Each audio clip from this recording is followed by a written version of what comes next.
Danas ću vam otkriti organsku prihranu koju je moj djed koristio za savršenu cvjetaču, a koristit ćemo jednostavne sastojke iz domaćinstva koji mnogi ne koriste kao gnojivo. Ovaj dodatak zemlji osigurava bogatstvo hranjivih tvari, što rezultira velikim, bijelim i sočnim glavicama. Za optimalan rast cvjetači je potrebno tlo bogato dušikom, fosforom i kalijem. Dušik pospješuje rast lisne mase, fosfor pomaže korijenju i cvjetanju, dok kalij jača biljku i povećava otpornost na bolesti.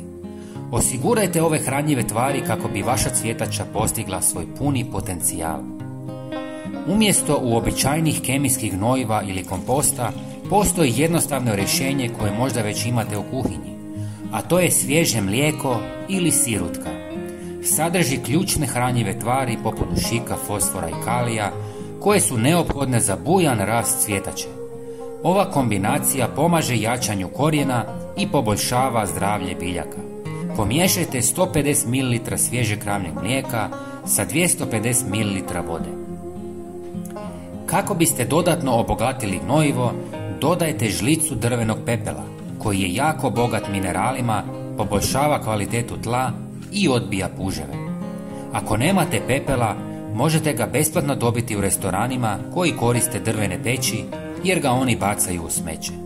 Ako želite prihranjivati biljke folijarno, procijedite kako biste mogli špricati. Ovaj koncentrat razrijedite sa 5 litara vode. Koristite ga za zalijevanje tla prije sadnje cvjetače, ali i drugih sličnih vrsta povrća, kako biste osigurali optimalan rast.